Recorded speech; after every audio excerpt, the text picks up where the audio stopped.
So good morning, everyone. My name is Marcia Davis.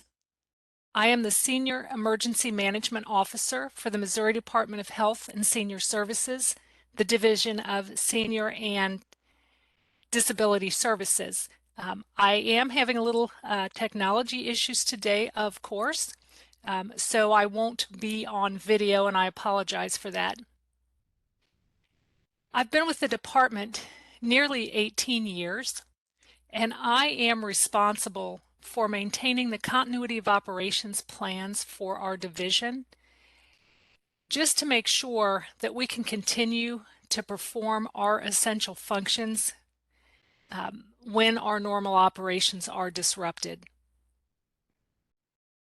What I'm going to talk to you about today is getting back to the basics with our continuity plans. We'll talk about what it really is, why it's important to you and your agency, and the basic information you need to write an effective plan. Now, I am not able to see the chat, so Ashley is monitoring that for me, and I'll take the questions at the end. So if you have any questions, please put them in the chat. We will have time at the end to talk about those things that you're thinking about. So before we talk about COOP, let's talk about what it's not, right? It's not an emergency operations plan.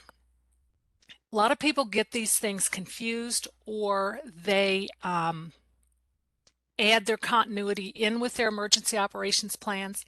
They really are two separate things. Your emergency operations plan is about the people. It takes care of the people. That's where, like, your tornado shelters are lined out, your fire evacuation routes, things like that. A COOP plan takes care of the business part of it. COOP plans are also not specific to an event. So when you think about putting your plan together, think about it needs to be something that's going to guide you regardless of what actually caused the disruption in your normal operations. Whatever the cause is really doesn't matter. Your response is going to be the same. And that's what the plan is designed to do. It's designed to guide you through a disruption. It's also not a 3-ring binder on a shelf, never to be looked at again. We've all done it. We've all done it. But your COOP plan really is a living document. You need to take a look at it at least once a year, or even more often if your staff and technology change. Now, COOP is a plan that establishes policies and guidance to ensure that your essential functions are continued in an event of a disruption in your normal operations. That's as simple as it is. It's going to allow you to provide uninterrupted services or support while maintaining your organizational viability. Now, it is required under Presidential Policy Directive 40, or what is commonly known as PPD 40, if you've ever heard of that, for all federal agencies and departments. The reason for that is to ensure that our government continues to function and provide those things that we look to our federal government for. However, it's not required for anyone else. And this sometimes surprises folks, but if you are not a federal or governmental agency or department, there is no mandate that you have a continuity of operations plan.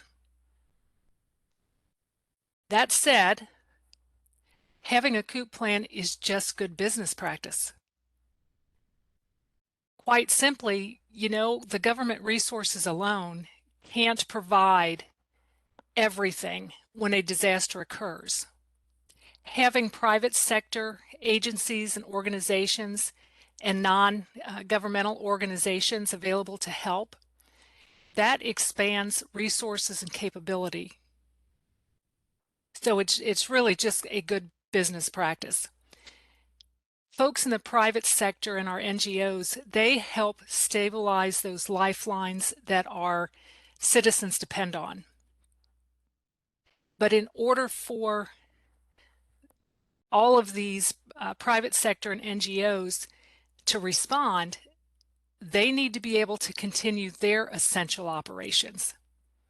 That's where the COOP plan comes into play.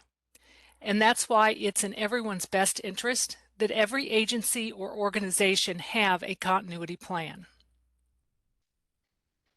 So sometimes folks say to me, why should I bother? I'm not mandated to do this. I just want to show a few slides here. I don't know how many of you may recognize these incidents, but here's just, I don't know, 3 or 4 or 5 recent events that have happened in the state of Missouri.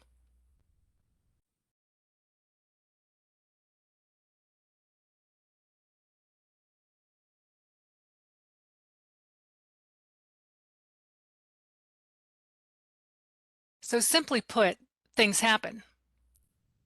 But it also does not have to be a major disaster for you to activate your COOP plan.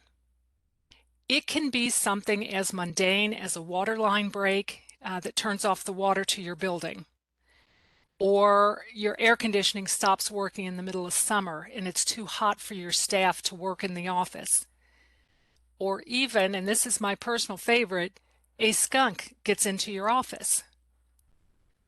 All of those things actually happen to our staff, to the DHSS staff, this past summer. And because we had our COOP plans, we were able to move staff and continue our essential functions without missing a beat. The skunk really was pretty funny. Well, it was funny to those of us that weren't in the office, but we got a skunk in there and he sprayed. And you know, that's a deal to get that smell out of everything.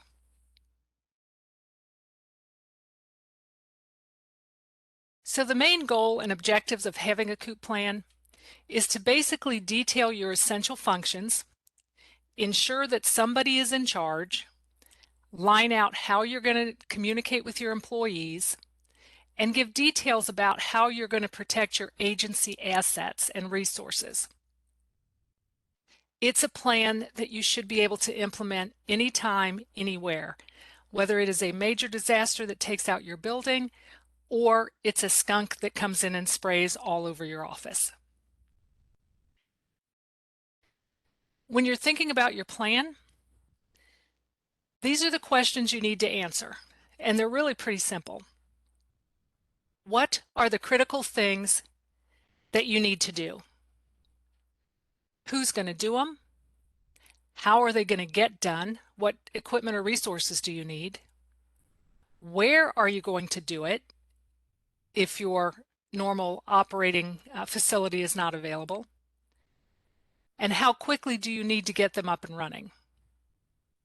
A couple of things also to think about: who's going to be in charge? If your director or your supervisor is in charge, what happens if they're not around? Who's going to take over? Those are just the questions that you need to answer, and that's it. So what I want to do in the next few slides, I want to talk a little bit more in depth about those questions, maybe give you something that you haven't thought about. The what is your essential functions. Now, I've mentioned essential functions several times, but what are they really? When I talk to different agencies and organizations, without a doubt, they always say everything we do is essential or we would not be doing it. That's true. That's very true. But in this context, what we're talking about are those functions that your organization must do regardless of circumstance. Now, at the Department of Health, we call these critical functions. We don't call them essential functions, we call them critical functions, because everything we do is essential, but we do have some functions that we deem absolutely critical. And it's those functions that we are statutorily required to perform, or those functions that protect the health and welfare of Missourians, right? Those are our critical functions. That's what's required to accomplish our mission. Now, I'm going to use our hotline as an example. I don't know how many of you are familiar with the Adult Abuse Neglect Hotline, but our division operates that hotline. That hotline has got to stay running. We are mandated by state law to keep that hotline running. We also have a training unit. Obviously, the folks running the hotline, they have to be trained on how to take the calls, the information they need, how to report all that stuff. In a disaster, keeping our hotline running is critical. Training our staff is not. So in our COOP plan, we don't even mention the training because that's not something we have to do in order to protect the health and welfare of Missourians. So hopefully that kind of gives you a little delineation between what is critical and what might not be as critical. It's important that you identify these essential, or if you want to call them critical functions, that's fine, because that's what your plan is actually going to be built around. It is not built around everything you do day to day. I have seen some plans where they have literally lined out every function that the agency performs. That is a whole lot of work for you, and you don't need to do that. And as you identify those critical functions, this is the point where you also determine the when. When are you going to get this stuff up and running?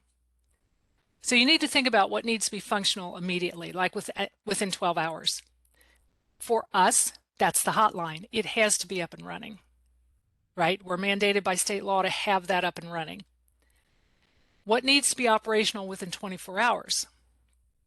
And again, for us, we have to have staff that can make on-site visits to investigate those hotline calls, but we're given 24 hours to do that. So they would be a priority too, actually having the staff to investigate the hotlines. Then think about what you need to be operational within 48 to 72 hours. And for us, it's communication with our area agencies on aging and our senior centers, right? The senior centers need to stay operational because they provide home delivered meals and congregate meals to our seniors. So even though we're not responsible for them, we do provide that oversight, and we need to be able to do that. We need to make sure that those meals are being delivered.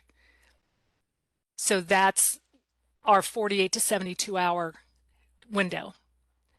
Once you start getting into those functions that need to be operational 7+ days out, besides your payroll and your HR functions, you really need to take a hard look at those priorities, because this is the point where those functions aren't critical. Now, you've probably heard also or been taught that you need to form a COOP work group or a team to help you draft your plan and identify your essential functions. I'm going to go against the flow here a little bit and tell you that while that's ideal, that seldom happens. That seldom happens. Even within the Department of Health, it doesn't happen. What typically happens is one person, probably you, is going to write the plan and your management's going to review it. However, I do want to say that it's very important that you include others from your organization in the planning process. Those folks who are responsible for an essential function are the folks that can provide guidance on what resources or records you actually need to perform that function. You don't have to set up a work group, you don't have to convene a lot of meetings, but you do need the input of your subject matter experts. Now, using the Department of Health as an example, our senior managers decided what our essential functions are. So I had that to start with, right? They identified those essential functions. Your top leadership will do the same. Then I went to each supervisor that was over the unit that had an essential function, like our hotline, and I talked with them about what they needed during a disruption of service. How can we keep you operating? As far as, what staff is needed, what resources do you need? Those supervisors were perfectly willing to talk to me about their piece, but no one wanted to join a committee or a work group. Nobody's got time for that. But each year, when we review our plan, those supervisors review their piece of it to see if there's something within their area that needs to be updated.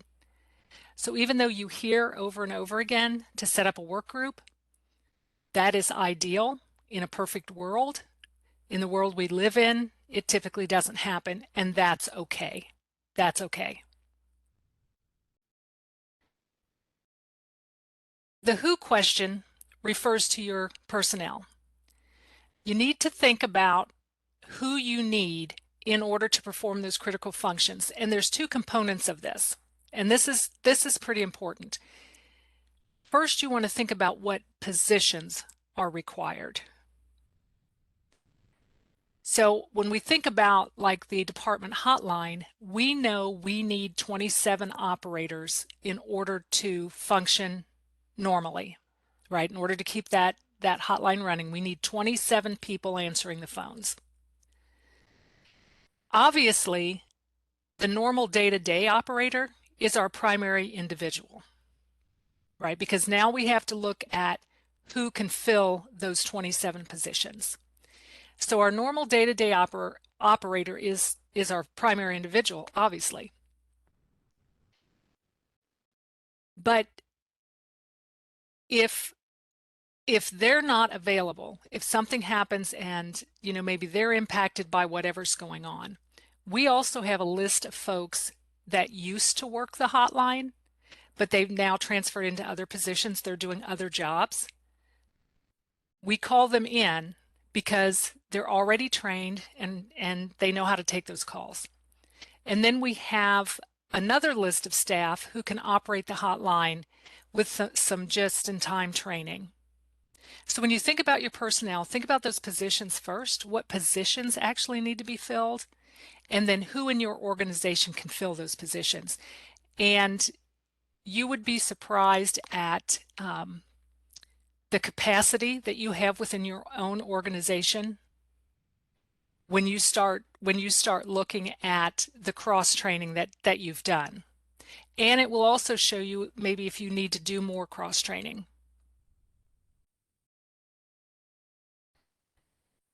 Identifying your critical resources answers that how question. How are you going to operate?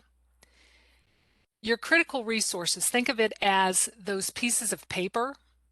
If you had paper, those pieces of paper that are critical to maintaining your essential functions and your software applications. Your critical resources will depend on whatever your essential function is. Now, you're probably sick of hearing about, the hotline, but I'm going to use that again.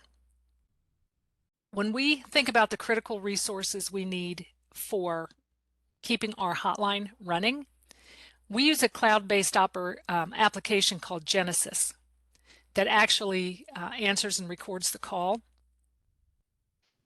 Genesis has to be functioning in order for us to answer a call. So that's one of the critical resources we have to make sure is maintained. We also have to have our HR and our payroll documents so we know who is cross-trained if we come up short of operators. And we also need to be able to pay our staff, right? But if I worked for MoDOT, for example, a primary function is clearing the snow in the wintertime, and it's wintertime. Their resources are going to include things like their plows, their drivers, Maybe they need radios so that the drivers can be dispatched. They need route maps. Think about those things, those pieces of paper that you have to have in order to do whatever your function is.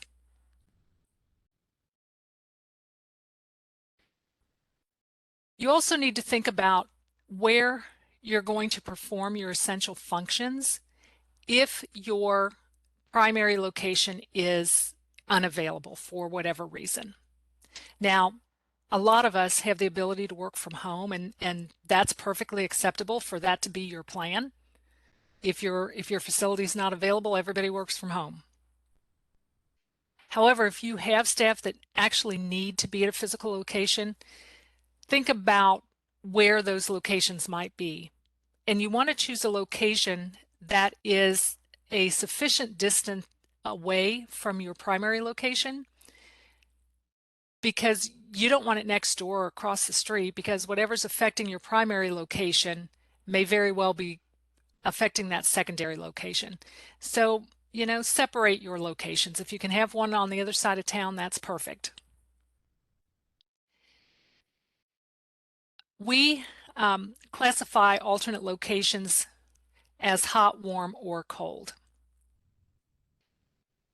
Ideally, if you need to relocate to a physical location, if you need to go to another building, you are going to want a hot site if you can get that at all. And that's a location that is already ready to go with communication and IT.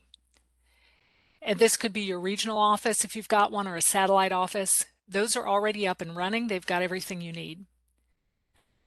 Warm sites are those locations that have maybe some communication and IT, but you're going to need to add to it. You're going to have to add your own stuff to it. Public libraries are generally considered warm sites. And then, of course, a cold site is a facility that lacks infrastructure altogether. You're going to have to install phone systems, computer lines, things like that before you can ever get in there. Typically, vacant storefronts and warehouses, they fall into that cold site category. Your plan also needs to line out your communication protocol. This includes an emergency calling tree. Who gets called and in what order? You also need, and this is pretty basic, but folks forget this a lot, you need contact information for all of your staff or your volunteers. Disasters don't happen 9 to 5. So if your building catches fire in the middle of the night, you're going to want to contact your folks to tell them not to come to work. But you also want to think about the alternative communication methods that you have. And we have a lot at our disposal anymore with technology. We've got email, we've got text messages. Some agencies use an emergency alert type of message. At the department, we have that capability. We can send a mass text message to all of our staff. And our message is always the same, right? Because we have to make a very short message. It simply instructs our staff to check their email. And we always send an email with more information. Of course, if the state servers are down, our staff can access their work email through webmail, which is a web-based application that bypasses our state servers.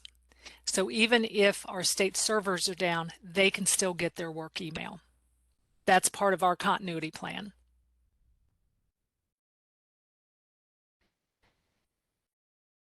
You want to indicate in your plan who has the authority to approve it. Are you run by a board of directors?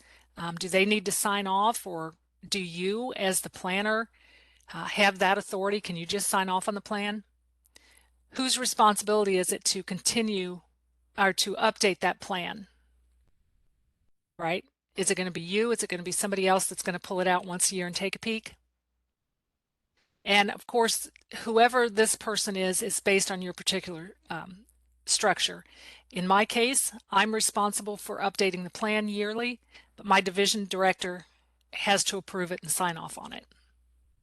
So whoever is going to approve your plan and maintain your plan, There just needs to be a little line in there. It doesn't need to be a full paragraph. It can just say, you know, Marcia Davis is responsible for maintaining the plan, doing an annual update. And once you get your plan written, you need to decide where you're going to store the document. Are you going to have it electronically? You know, is it just going to be on the computer, or are you going to have a hard copy in your office? It also needs to be outlined in the plan so that everybody knows where to find it. And anybody that has any kind of a responsibility under that plan also needs to know where this plan is. And finally, of course, all plans have to be able to be tested. And anyone that has any kind of responsibility under the plan needs to know what their role is. Now, this does not have to be complicated. Folks get a little nervous when we talk about training and exercise. It can be as simple as testing your call down tree every 6 months just to make sure you can get in touch with your staff. It doesn't have to be a major full-scale exercise. It can be something just very simple. Now, it really is simple and easy to do, even though it may not seem that way. You just need to answer what, who, when, and where. Now, there's a lot of templates out there that can help you, but keep in mind that most of them are designed from a federal government perspective. And I frankly think that perspective is burdensome. It's not really necessary for you to have a 75-page document with a lot of fluff. No one's got time for that, especially not in an emergency. As long as you have a plan that tells what you're going to do, who's doing it, and how, that's the basic COOP plan. After an event, look at that plan to see if there was something you could do better or something you forgot to do altogether. Your COOP is a living document. It is going to change constantly. Now, I have developed a very simple template that has no fluff whatsoever, but it does contain everything you need to think about. I'm going to stop sharing this screen for just a moment. And what I'd like to do is pull that template up. I'd like to show it to you so that you can see really how easy it really is. Let me see if I can. All right. Try this again.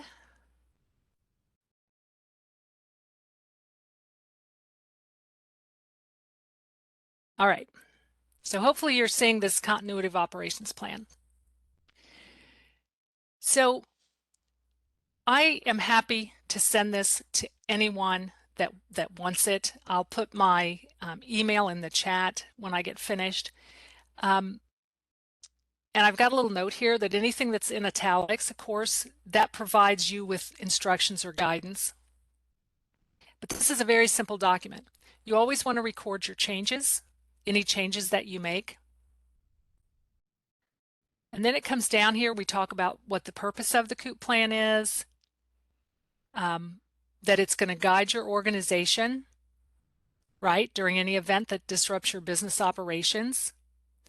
It talks about who is going to make the decision to activate your COOP. Who is that? Is it your department director? Is it an agency head? Is it a supervisor? We talk about your essential functions. I give you a little note here that reminds you that any function not deemed to be essential should be deferred, right? Orders of succession, who's going to be in charge? So if, in our case, our division director is in charge, what if she's not around? Who's going to be next? And who's going to be next? We always go 3 deep because you never know what's going to happen. We talk about communications. How are you going to get in touch with your personnel? This is where you can just be as simple as you want. You can say, we're first going to try the calling tree. We're going to text the people we can't reach.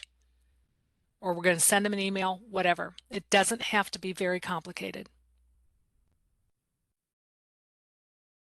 Your critical records, who's going to back those records up? You can put in here anything you need as far as personnel issues or coordination. You know, do you need a check-in system? Are staff going to continue to be paid during an emergency? Whatever you want to put in here. Who's going to maintain the plan? Funding, you know, do you have funding for the plan or not? If you don't, take it out. It's perfectly fine. Alternate facilities, do you need them? If you don't, take it out. Then you list down here how you're going to test and train your plan. Okay, every 6 months we're going to call down on the tree. We're going to use the calling tree. And that is as simple as it is. You don't need, like I said, you don't need a huge 7,500 page document to just answer those questions. What are we going to do? Who's going to do it? How are we going to do it?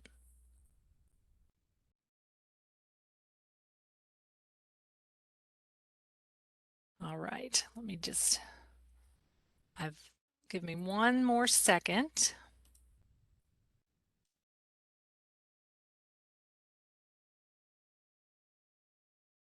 Oh, no, that's not going to work. And I want to put my contact information up here, and I will also put it in the chat. That's my contact information. I will also put that in the chat.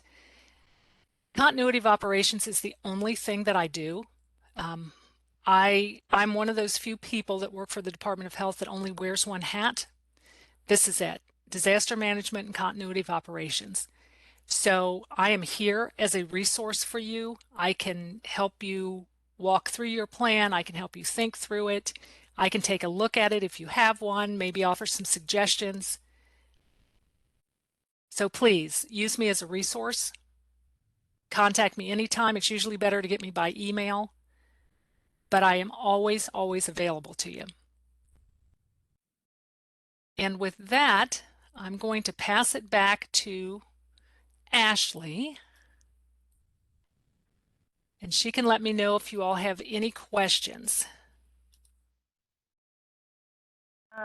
There were no questions in the chat box, but I got double muted. I got ousted by the curse of the double mute. So that's what happened this morning. I apologize, Marcia, to you and to everybody on.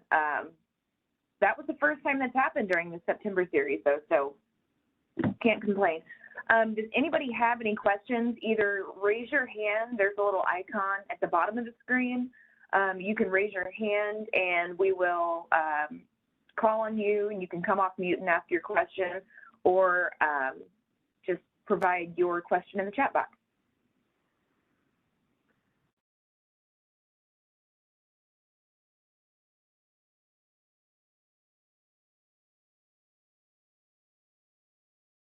All right, Larry, I see your hand. I don't know if I took you off mute or not, Larry. You might have to unmute yourself.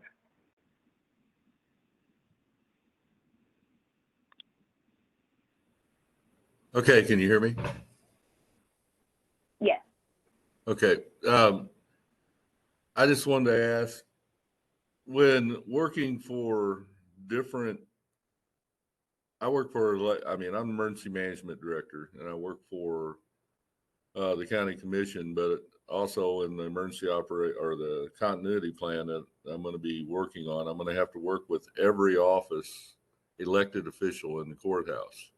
I didn't know if anyone had advice on how to get buy-in from those officials.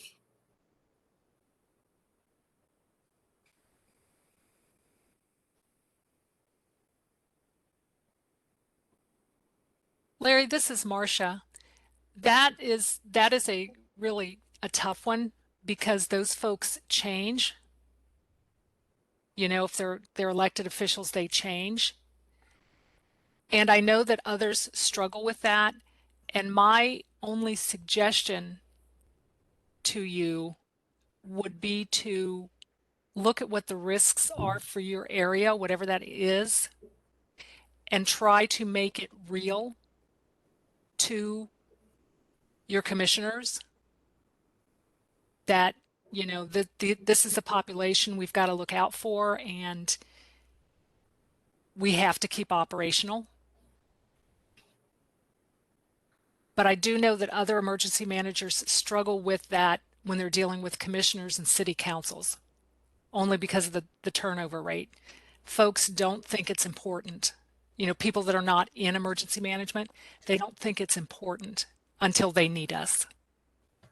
Well, I think the reason I'm not too concerned with my county commission as far as them buying into the plan. I'm more concerned with the other elected officials in the courthouse. You know, your county clerks, your recorder of deeds, your uh, circuit clerk that deals with the court and things like that, and to get them, you know, not that I'm just using those as example, not that I'm thinking we're going to have a problem with any of those, but they have to, I mean, basically they have to come up, they know their system. I don't. So they're going to have to come up with something to help me develop this plan. That's exactly right. And I apologize, I misunderstood your question. I deal with the same thing at the Department of Health. And that's where I was talking about, you know what, I just go to each individual one-on-one because nobody wants to have a meeting. Nobody wants to, you know, do this in a group. But I go to them one-on-one and say, hey, what do you need in an emergency? If you couldn't get to this building today, what do you need? And I have found, at least on my end, that when you do that one-on-one, people are more likely to give you the information than if you try to get them to sit in a meeting or join a work group. They don't want to do that. And I mean, that's just the reality of it. But that one-on-one conversation, I believe most of them will participate. And if they do not, then you can only do the best you can do. And then if there's an emergency and they don't have what they need, that's when we have to update the plan for the next time. Does that make sense? Yes, it does. Thank you.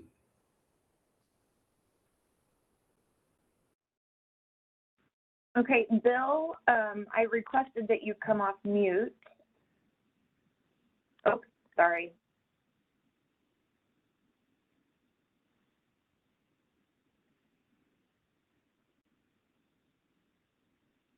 Bill, you might be having the same trouble I did. I still can't hear you.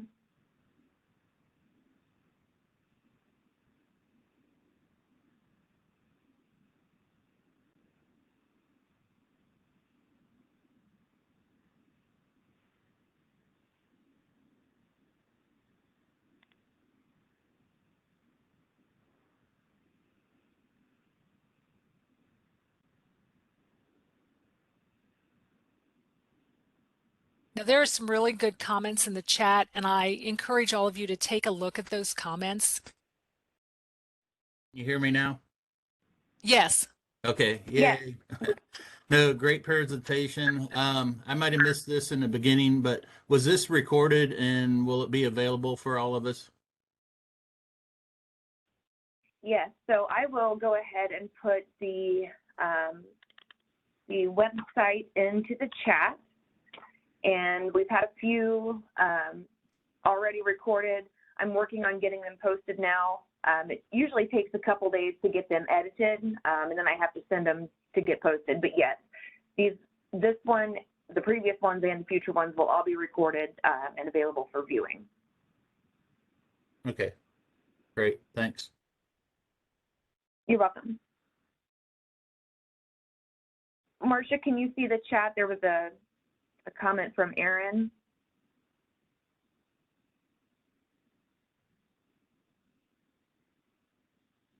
I see it about the money, and that's what I want everyone to see that.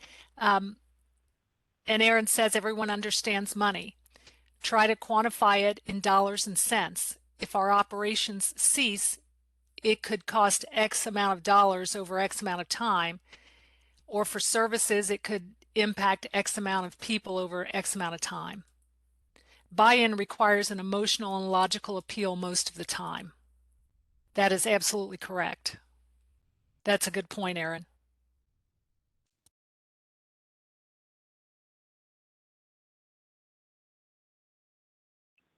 Are there any other questions? I'm trying to look for hands, but I don't see any raised hands. If you just want to come off of mute and either give comments on anything you've heard or not heard, sometimes in my case, anything, questions for Marcia, comments, anything like that, just feel free to come off mute and join the conversation.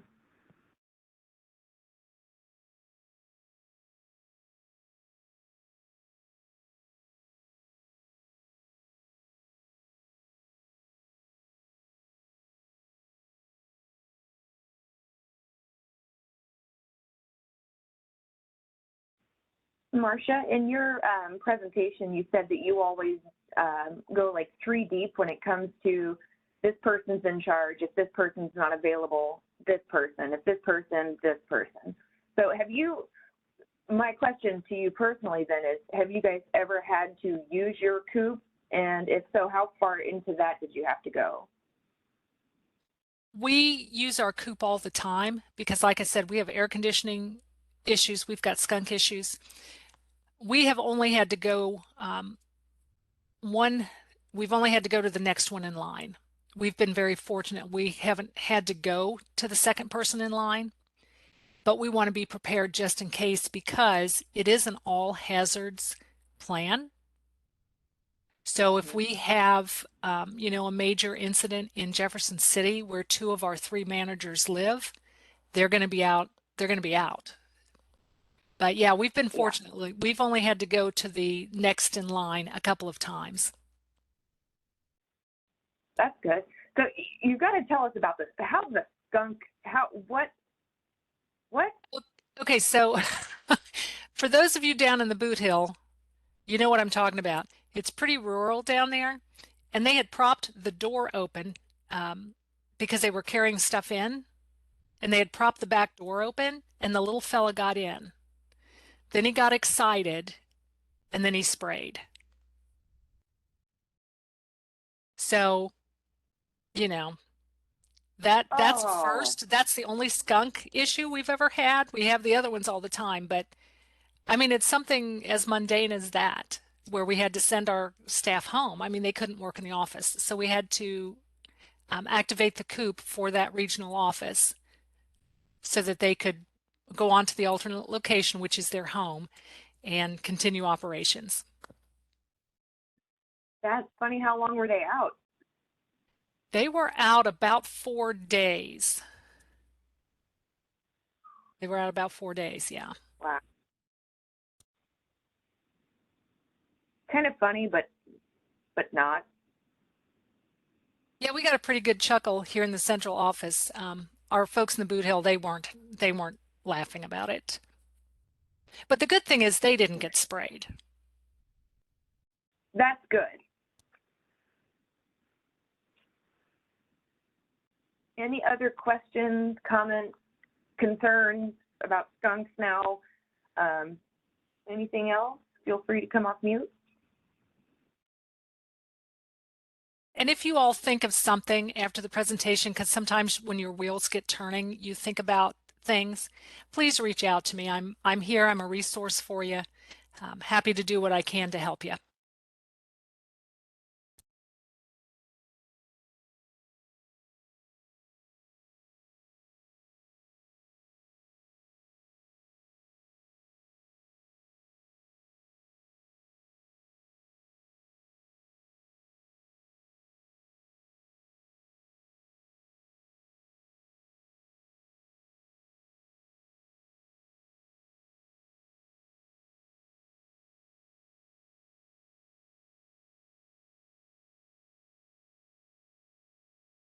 Okay, so it looks like, Ashley, right. we're ready to wrap it up, I guess. Yes, I want to thank you very much for being with us. And again, my apologies for whatever happened this morning, I got your text. I'm like, I did introduce you. What are you talking about? You were speaking to Imagine no my one. confusion. Yes, yes. I got a Facebook message from somebody on the call, and she's like, yeah, we didn't hear anything. I'm like, that's perfect. I love that for myself. You've So, got to love technology. So I want to thank everyone for joining us oh, again this morning. Um, have a great rest of your day. Reach out to me if you have any COOP or disaster questions. I'm happy to help. yes. Thank you, everybody. We'll see you back here at 2 o'clock. Thank you, Marcia. Have a good rest of your day, and thanks again for being with us.